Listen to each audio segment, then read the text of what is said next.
Hi there, welcome back to our study on the book of James. Today we're into session 5, and we continue on with some of these themes and ideas that James is getting across that are so actually simple to understand in our minds, but in terms of living them out, that the rubber really needs to meet the road. And so this week it is one of the most famous passages within the book of James, and that catchphrase that most of us are familiar with, in that faith without works is dead. Now, the overall theme that James has been presenting, and we saw it in chapter 1, has to do with life being hard. We face trials, we face temptations, and we are called to persevere.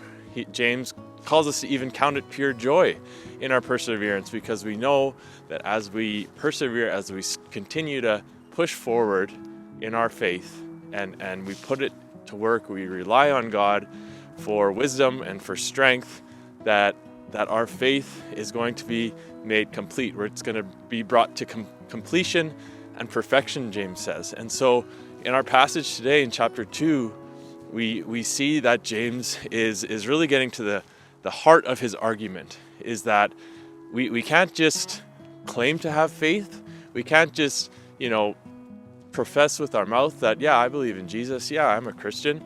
There has to be evidence. There has to be a living out of that faith through works. And again, we talked about this on Sunday, that this almost contradicts in our minds as Protestants, but there is a real good working out of our faith that is required to demonstrate that we are genuinely saved, that we are genuinely following Christ. Okay, in our passage this week, we're looking at James chapter 2, verses 14 to 26. And in the first section of our passage, we see James presenting his main argument in verses 14 to 17, in that he asks the question, what good is it if we have faith without works? And he gives us that picture of coming across someone that has needs, right? They're poor, they're lacking in food and clothing, and we just kind of give them well wishes and are on our merry way. What benefit is that, if that is our version of Christianity? Then the second section is verses 18 and 19, where James gives sort of a counter argument, right? He presents this idea that, well, maybe we can separate faith and works. Maybe that does work for certain people. Maybe, that is an option. And he goes on to even give this example of, even the demons believe, right? And so if all you do is claim to have faith, you're in the same boat as Satan's minions.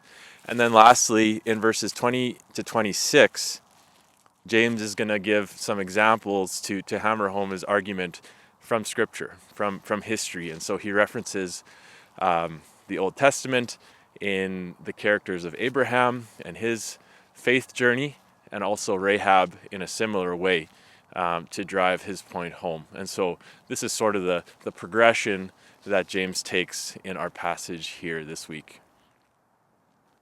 So you maybe noticed by now that we are located in a cemetery. We're at Mountain View Cemetery here in Lethbridge. And this is a cemetery that has a special meaning for me and our family, because back in June of 2021, we lost our unborn child, who was 20 weeks along, and he ended up passing away, and we laid him to rest here in the cemetery. I'm actually standing right next to his gravestone and where he's buried.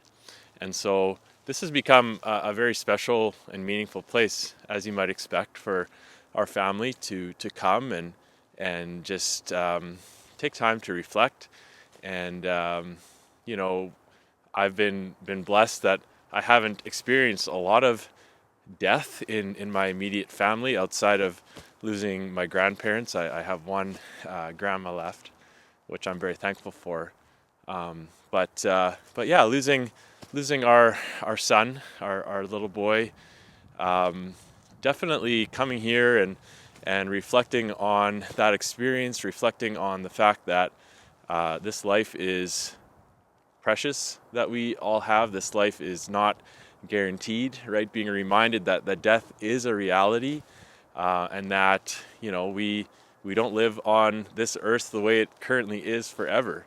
All right, we all are going to one day lay to rest in a grave like the ones I'm surrounded by right now. And so this perspective on life and this one opportunity that we've been given to live by God really is a challenge in many ways. It's a healthy reminder that, you know what, I have this one opportunity. I've been given this one life. I've been given this day to live for God, to live for the Lord. And tomorrow is not a guarantee. And one day this life will be over, and one day I will stand before the Lord in judgment. And so to me, this actually ties right into with what James is teaching, because he is saying that just to claim with your mouth that you're a Christian and not to live it out, not to do good works and use this life to glorify God with your mind, your body, your soul, and your strength, right? With all of who you are, then you're missing it. Then you're missing something there. And so this picture of being at the cemetery, this picture of life being actually short in the grand scheme of eternity, is a really helpful reminder. And I think James would definitely point to this fact that we have one life, right? God has given us this opportunity to do good works, to live out our faith.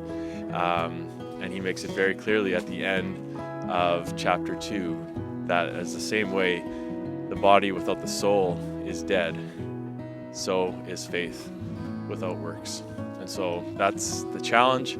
I'll hand it over to your group leader at this time for some more study and discussion. May God bless you as you continue to dive into his word.